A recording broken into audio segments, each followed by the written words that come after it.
என்ன வெளி கவர் பண்ணுறாங்களோ ஒருவேளை ஜென்சி கிட்ஸை கவர் பண்ணுறதை தாண்டி கூட இருக்கிறவங்க யாருப்பா இந்த மாதிரி ஐடியாலாம் கொடுக்கறது அப்படின்றது. பெரும்பாலுமே அரசியல் தலைவர்கள் அப்படின்னு பார்த்தா அவங்க ஒரு மீட்டிங் அட்டன் பண்ணுறாங்க, ஒரு கேமரா முன்னாடி ஒரு 6 மணி நேரம் பேச்சோ இல்லை வாக்கோ இல்லை ஒரு சின்னதாக ஒரு ஃபங்க்ஷன் மாதிரி அட்டன் பண்ணுறாங்கன்னா அவங்க வந்து யார்கிட்ட அறிவுரை வந்து கேட்பாங்க. அதுதான் வந்து நிதர்சனமான ஒரு உண்மை.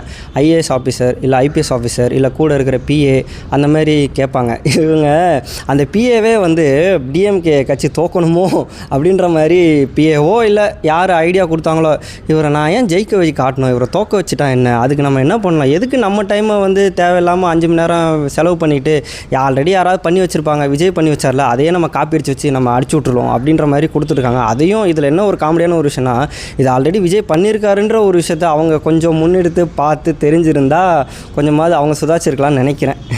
இல்லை அது ட்ரை பண்ணுறங்கிற பேரில் பாசிட்டிவாக போகாமல் ட்ரோல் தான் ஆனது மிச்சம். அதை ஏன் ட்ரை பண்ணாங்க? உதயநிதி ஸ்டாலினும் அதை பண்ணியிருந்தார், அந்த செல்ஃபி வீடியோ எடுத்தது. ஆமாம் அது வந்து ப்ளஸ்ஸாக வருன்ற பேரில் வந்து அவங்களுக்கே அது மைனஸாக வந்துகிட்டு இருக்குது. இப்போது ரீசெண்டாக முன்னாடிலாம் டிஎம்கே கட்சியை ஜெயிக்க வைக்கணுன்றதுக்காக இவங்க என்ன வேணாலும் பண்ணுவாங்க அப்படின்ற ஒரு பேச்சு போயிட்டு இருந்துச்சு. இன்றைக்கி டிஎம்கே கட்சிக்குள்ளேயும் சரி இல்லை கவர்மெண்ட் ஆஃபீஸர்ஸும் சரி ஒருவேளை இவங்களே டிஎம்கே தோக்கடிக்கணும்னு பார்க்குறாங்களோ, அப்பா உங்களை நீங்களே கலாச்சிக்கிட்டா அப்புறம் நாங்கள் எங்கேப்பா கலாய்க்கிறது அப்படின்ற மாதிரி தான் இப்போது மீம்ஸ் வந்து போயிட்டுருக்கு. அது பார்க்கும்போது சிரிப்பு வந்துச்சு, நான் ஷேர் பண்ணிக்கிட்டேன். ஓகே, இதுவே வந்து ஒரு அவங்களுக்கு உண்டான இல்லை ரிசல்ட் எப்படி இருக்குன்னு தெரிஞ்சுக்கலாம் இல்லைங்களா? ஆமாம் இவங்களே வந்து லீடு எடுத்து கொடுத்துட்ருக்காங்க. இப்போது நாளைக்கு சேலத்தில் வந்து விஜய் அவர்கள் வந்து பேச போகிறாரு. அவர் ஏற்கனவே நக்கல் அடித்து பேச ஆரம்பிச்சிட்டாரு. இதில் நாளைக்கு என்ன நக்கல் அடித்து பேச போகிறாருன்னு எனக்கு தெரியல. எப்பா காப்பி அடிக்கிறது ஒரு அளவு இல்லையாப்பா, என்னை பார்த்தா காப்பி அடிப்பீங்க, ஈ அடிச்சாங்க காப்பி கேள்விப்பட்டிருக்கேன். ஈ அடிச்சாங்க காப்பி கேள்விப்பட்டிருக்கேன். இவர் புதுசாக விஜய் அவர்கள் வந்து ஒரு புக் மார்க் மாதிரி ஏதாவது ஒரு வார்த்தை புதுசாக ஒன்று இம்ப்ளிமெண்ட் பண்ணி விட்டாருன்னு வச்சுக்கோங்களேன், அது வேறு ட்ரெண்ட் ஆகிடும். என்னத்தை பண்ணுறாங்கன்னு தெரில.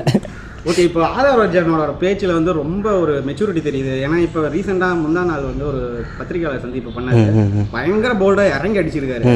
டிஎம்கேவாக இருக்கட்டும் மற்ற எந்த கேள்விக்காக இருந்தாலும் பயங்கரமாக போல்டாக அடித்தார். இதுக்கு முன்னாடி இருந்ததை விட அவரும் நல்லா செங்கோட்டையன் போன்ற ஒரு முன் அனுபவம் இருக்கிறவங்க வந்ததுக்கப்புறம் நிறைய பேர் மெச்சூரிட்டி ஆகிட்டு இருக்காங்களோ நல்லா. ஆமாம், அவங்க விஜய் எப்பயுமே அவருடைய ப்ளஸ் அண்ட் மைனஸ் வந்து நிறைய பேர் தெரிஞ்சுக்க மாட்டாங்க.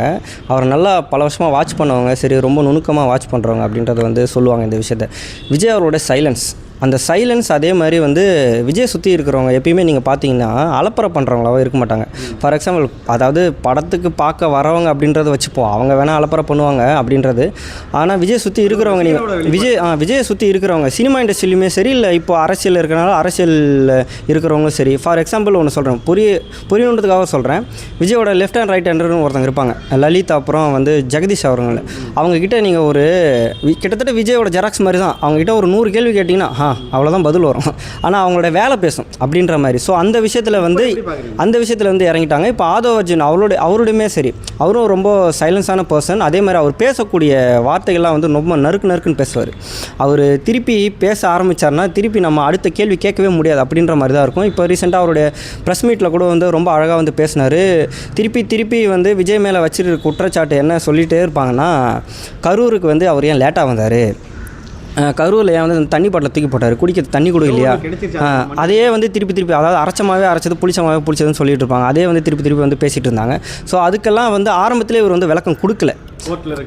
ஆரம்பத்திலே விளக்கம் கொடுத்துட்டா இவங்க நம்மளை வந்து திட்ட தான் செய்கிறாங்க. அடுத்து இதை கண்டுபிடிச்சாங்கன்னா அடுத்த விஷயத்தை நோக்கி அவங்க வந்து திட்ட போயிடுவாங்க அப்படின்றது. சிம்பிளாக சொல்லணும்னா செஸ் போர்டு காயின் கேம் மாதிரி தான். எதிராளி வந்து என்ன மூமெண்ட் எடுக்கிறாங்களோ அதுக்கு முன்னாடியே அந்த மூமெண்ட்டை வந்து நம்ம கணிக்கணும். அந்த வேலையை தான் அவங்க வந்து பர்ஃபெக்டாக சூப்பராக வந்து பண்ணிகிட்ருக்காங்க. அந்த ப்ரெஸ் மீட்டில் அவர் கொடுத்த பேட்டி வந்து ரொம்ப அழகாகவும் இருந்துச்சு. அவருடைய பேச்சுமே எப்பயுமே வந்து ரொம்ப சூப்பராக தான் இருக்கும். மட்டும் தான் பண்ணுறாரா இல்லை சிட்டி சைடு மட்டும் தான் பண்ணுறாரா? வில்லேஜ் ஓட்டர்ஸ் எப்படி இருக்காங்க? இந்த கேள்விக்கான பதில் வந்து கொஞ்சம் முன்னாடி போய் பார்க்குறேன். செங்கோட்டையன் அவர்கள்லேருந்து ஆரம்பிக்கிறேன். செங்கோட்டையன் அவர்கள் வந்ததுக்கப்புறம் அடிஷ்னலாக யாராவது சேருவாங்க அப்படின்றது பார்த்தா சில பேர்கள்லாம் அடிபட்டுச்சு.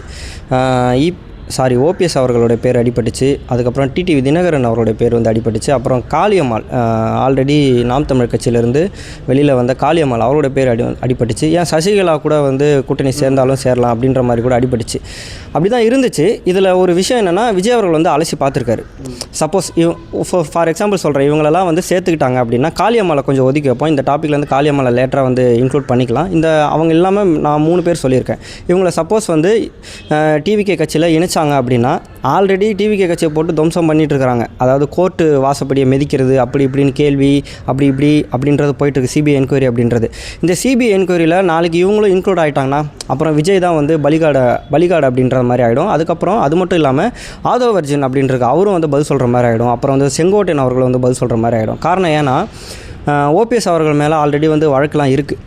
ஃபார் எக்ஸாம்பிள் சொல்லணும்னா என்ன வழக்கு அப்படின்றது நான் சொன்னால் சில பேருக்கு புரியாது. ஒரு இன்சிடெண்ட் வேணால் சொல்கிறேன். ஏடிஎம்கே ஆட்சியில் இருக்கும்போது கொஞ்சம் வருஷத்துக்கு முன்னாடி சென்னையில் தான் அவங்களோட ஹெட் ஆஃபீஸ் இருக்குது. ஏடிஎம்கே ராயப்பேட்டை நினைக்கிறேன், ராயப்பேட்டையில் அந்த இடத்துல ஒரு சின்னதாக ஒரு கலவரம் அப்படின்றத நடத்தினாங்க. எப்படின்னா அவருடைய மாவட்டம் தேனி மாவட்டத்திலேருந்து வேன்லாம் வர வச்சு ஏடிஎம்கே ஆஃபீஸை அடித்து பூந்து அப்படின்றது ஒரு கொலாப்ஸ் அப்படின்றது ஒன்று நடந்துச்சு. அந்த மாதிரி இன்சிடெண்ட்லாம் வந்து நடந்திருக்கு. அது வந்து சில பேர் என்ன பேசுகிறாங்க, ரெண்டு வகையாக பேசுகிறாங்க. ஒன்று கட்சிக்குள்ளே சண்டை, இன்னொன்று வந்து ஜாதி விட்டு ஜாதி சண்டை அப்படின்ற மாதிரி வந்து போயிட்டுருக்கு. எப்போ வந்து விஜய் அவர்கள் வந்து இந்த விஷயத்தை ரொம்ப நுணுக்கமாக பார்ப்பார். எப்போ ஜாதின்ற விஷயம் வந்து அங்கே ஓங்க ஆரம்பிக்குதோ அவர் படம் ரீதியாகவும் சரி கட்சி ரீதியாகவும் சரி அந்த இடத்துல வந்து அவர் வந்து ஸ்டாப் பண்ணி ஹோல்ட் ஆன் பண்ணி வச்சுருவார். அதை பட்டுன்னு வந்து அடிஷ்னலாக ஆட் பண்ணிட மாட்டார். அப்படி ஒரு விஷயம் வந்துச்சு. டிடிவி தினகரன் அப்படின்னா ஆல்ரெடி அவர் வந்து சென்னையில் நார்த்து சைடில் ஒரு தொகுதியில் வந்து வின் பண்ணணும், எலெக்ஷனில் நிற்கணும் அப்படின்றதுக்காக ஒரு 20 ரூபா நோட்டோ 10 ரூபா நோட்டோ நினைக்கிறேன் அந்த நேரத்தில் ஒரு ட்ரெண்டிங் அப்படின்ற மாதிரி ஒன்று போயிட்டு இருந்துச்சு. கடைசியில் பார்த்தா அது ஃபுல்லாகவே ஃபேக்கு, சும்மா ட்ரெண்டிங் ஆகணுன்றது மாதிரி பேசிகிட்டு இருந்தாங்க அப்படின்றது. ஸோ இந்த மாதிரி விஷயங்கள்லாம் கோல்மால் வேலை நம்ம கட்சியில் ஏதாவது ஒன்று நடந்துச்சு அப்படின்னா யார் என்ன சமாளிக்கிறது, நான் தான் பதில் சொல்லணும். ஆல்ரெடி இந்த கட்சியில் இருக்கவங்க எல்லாமே வந்து சின்ன பசங்களாக இருக்காங்க. அது மட்டும் இல்லாமல் லேடிஸ் வந்து அதிகமாக இருக்காங்க. ஸோ இவங்களுக்குலாம் வந்து எதிர்த்து பேச முடியுமா? இப்போ கொள்கை விஷயத்தில் சரி இல்லை வேறு ஏதாவது ஒரு விஷயத்தில் சரி நடக்கிற விஷயத்தில் சரி இவங்களாம் எதிர்த்து பேசுகிறாங்க. இப்போ ஓபிஎஸ் அவர்களோ இல்லை டிடிவி தினகரன் அவர்களோ சசிகலா மேலே ஆல்ரெடி ஜெயிலுக்குலாம் போயிட்டு வந்திருக்காங்க. இவங்களாம் ஆல்ரெடி இதுக்கு மேற்கொண்டு ஏதாவது தப்பு பண்ணி இல்லை இதுக்கு முன்னாடி மறைக்கப்பட்ட தப்பெல்லாம் வெளியில் வந்து விஜய் கட்சி மேலே விழுந்துச்சு அப்படின்னா இவங்கெல்லாம் வந்து பதில் சொல்ல முடியாது, திணறிடுவாங்க. அப்புறம் கட்சியை வந்து டோட்டலாக வந்து கொலாப்ஸ் ஆகிடும். மேற்கொண்டு சேர்றவங்க வந்து சேரவும் மாட்டாங்க. ஸோ அதனால் இவங்கெல்லாம் வந்து ஹோல்ட் ஆன் பண்ணி வச்சார். இவங்க இதுக்கு மேலே டைம் வெயிட் பண்ண முடியாது அப்படின்னு சொல்லிட்டு பிற கட்சியில் அவங்க போய் வந்து சேர்ந்துட்டாங்க. சசிகலா இன்னும் வந்து சேரலை. அவங்களையும் பெரும்பாலும் வந்து விஜய் அவர்கள் வந்து சேர்த்துக்க மாட்டார். காளியம்மாள் விஷயத்துக்கு வருவோம். காளியம்மாள் வந்து இப்போ 2 ஆப்ஷன் இருக்குது. அவங்க ஒன்று ஏடிஎம்கேக்கு போகிறதா பேசிகிட்டு இருக்காங்க, இன்னொன்று வந்து டிவிகே அப்படின்றது. இப்போ ஏடிஎம்கே அவங்க வந்து போகிறாங்கன்னு வச்சுப்போம். ஃபார் எக்ஸாம்பிள் அவங்க ஏதோ ஒரு தொகுதியில் வந்து நிற்கிறாங்க. எந்த தொகுதினா பெரும்பாலும் நாகப்பட்டினம் அந்த டெல்டா மாவட்டம் பகுதியில் தான், கடலோர மாவட்டங்கள் தான் வந்து நிற்பாங்க. இப்போ அவங்க அந்த தொகுதியில் வந்து நிற்கிறாங்க அப்படின்னா அவங்க வந்து ஒரு ஏழ்மை சமூகம் அப்படி இல்லைனா அவங்கக்கிட்ட வந்து காசு எக்கனாமிக்காக அவங்ககிட்ட காசு வந்து பெரும்பாலும் இருக்காதுன்னு நினைக்கிறேன்.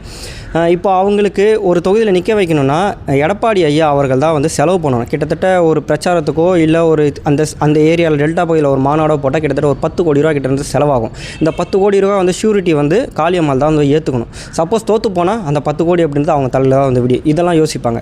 இப்போ டிவிகேக்கு போகிற பட்சத்தில் டிவிகேயில் வந்து ஏதோ ஒரு மாநாடு டெல்டா சைடில் வந்து போடுறாங்க, இல்லை நாகப்பட்டினம் மாவட்டத்தை சுற்றி ஏதோ ஒன்று போடுறாங்க. நான் காளியம்மாள் இருக்காங்க, காளியம்மாள் தலைமையில் விஜய் வராருன்னு ஒரு நியூஸ் விட்டாலே போதும். யாருமே வந்து ஒத்த பைசா செலவு இல்லாமல் அவங்களே வந்து தானாக வந்துடுவாங்க. காளியம்மாளுக்கு வந்து ஒரு வேலை மிச்சம். ஆனால் இப்போ என்ன போயிட்டுருக்குன்னா 2 விஷயமாக ஒன்று பேசிகிட்டு இருக்காங்க. டிவிகே கட்சியிலேயே காளியம்மாளை இணைக்கக்கூடாது அப்படின்ற மாதிரி ஒரு பார்ஷியாலிட்டி மாதிரி பேசிகிட்டு இருக்காங்க. அது எந்த வகையில் உண்மைன்னு தெரில. சீமானோட பிம்பத்தை வச்சு பேசுகிறாங்க இருக்கலாம். ஏன்னா புது கட்சி அப்படின்றது என்ன வேணால் கொலாப்ஸ் பண்ணுவாங்க. அவங்க வந்து ரொம்ப சைலண்ட்டாகவே எல்லாத்தையும் மூவ் பண்ணிகிட்டு இருக்கிறதுனால வந்து காளியம்மாள் விஷயத்தில் டிவிகே சைடில் வந்து எப்படி வேணால் பேசுவாங்க. இவங்க தான் வேணும்னே சேர்க்காமல் இருக்காங்க, இவங்க தான் விஜய் பார்க்க விடாமல் இருக்காங்க அப்படின்றது. இப்போது ஏடிஎம்கே சைடில் வந்து இந்த மாதிரி விஷயங்கள் வந்து சொல்லிட்டேன். ஸோ இவங்க வந்து பாக்கி இருக்காங்க. ஏடிஎம்கேக்கு போகிறதுக்கும் நிறையா சான்சஸ் இருக்குது. ஏடிஎம்கேக்கு போனால் இந்த மாதிரி இன்சிடென்ட் தான் நடக்கும். சப்போஸ் டிவிகேக்கு வந்து அவங்களுக்கு இன்னுமே ப்ளஸ் பாயிண்ட் அப்படின்றது வரும். வெயிட் பண்ணி பார்க்கணும் அந்த விஷயத்தில். இப்போ நார்த் சைடு சவுத் சைடு இதோட எங்கே அவங்களுக்கு ஓட் பாலிட்டிக்ஸ் அதிகமாக இருக்கும் டிவிகேவுக்கு. சப்போஸ் நார்த் சைடு அதிகமாக இருந்தால், ஏன்னா அவர் நார்த் சைடு தான் பிரச்சாரம் பண்ணுறாரு, சவுத் சைடு யார் சீமான் ஒரு வேளை கூட்டணி வரலாமா, வந்தால் எப்படி இருக்கும், இல்லை வர வேணாமா?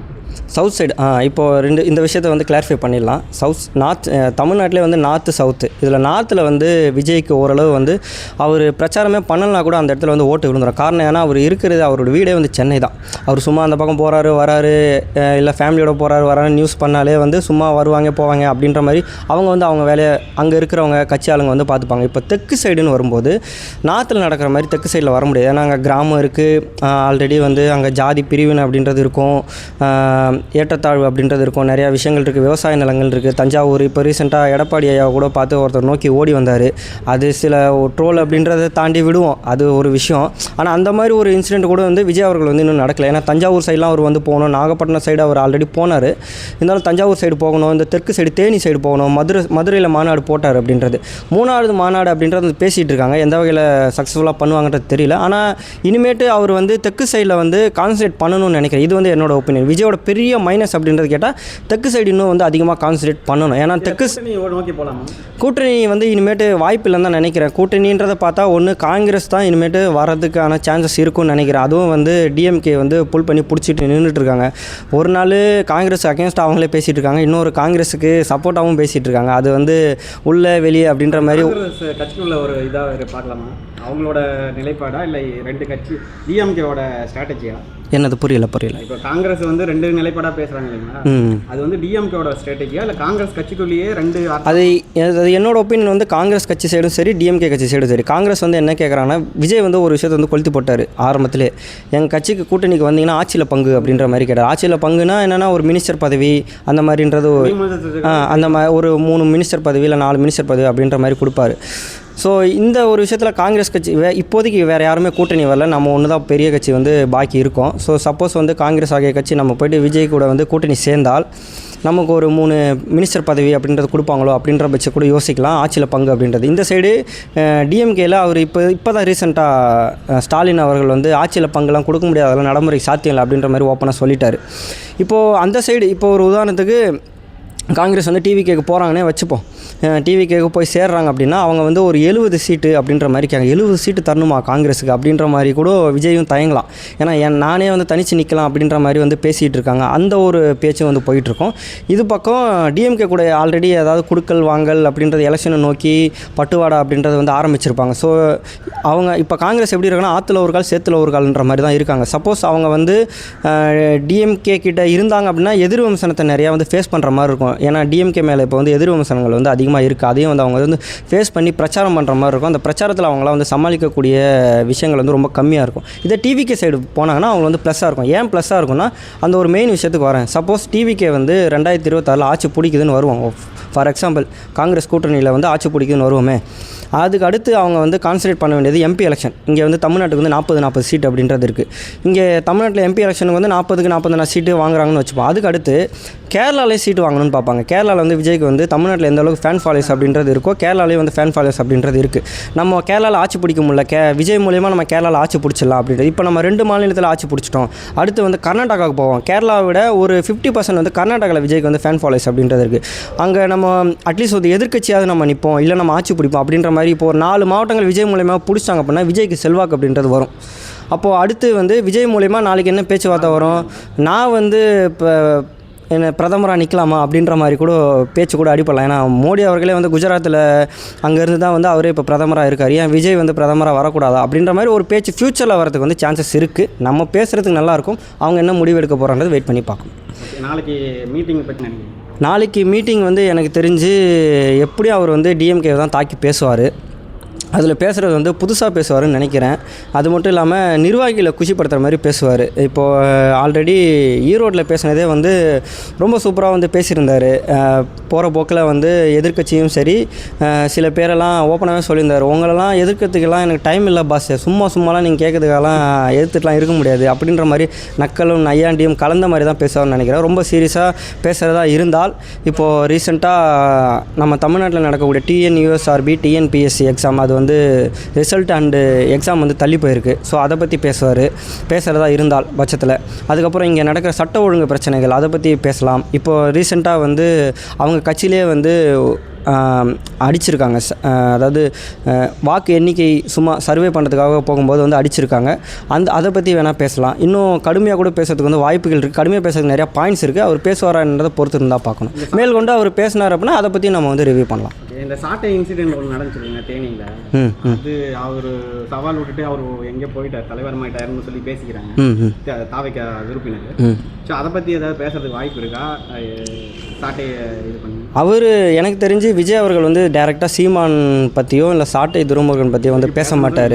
யார் பேசுவாங்க அப்படின்னா 2ஆம் கட்ட தலைவர்கள் இல்லை 3ஆம் கட்ட தலைவர்கள் இல்லை டிவி ஷோஸில் இல்லை யூடியூப் சேனல்ஸில் வந்து டிபேட் ஷோ அப்படின்ட்டு நடக்கல, அங்கே தான் வந்து பேசுவாங்க. விஜய் இப்போ பேச ஆரம்பிச்சிட்டாங்கன்னா அவர் வந்து அதுனா என்டிகே கூட வந்து போட்டி போடுற மாதிரி அப்படின்றது ஆகிடும். அவர் ஆல்ரெடி சொல்லிட்டார், சும்மாலாம் ஏற்றுட்டு இருக்க முடியாதுன்னு. அவர் ஜஸ்ட் லைக் தட் மண்டையில் கொட்டுற மாதிரி சொல்லிட்டு போயிட்டார்.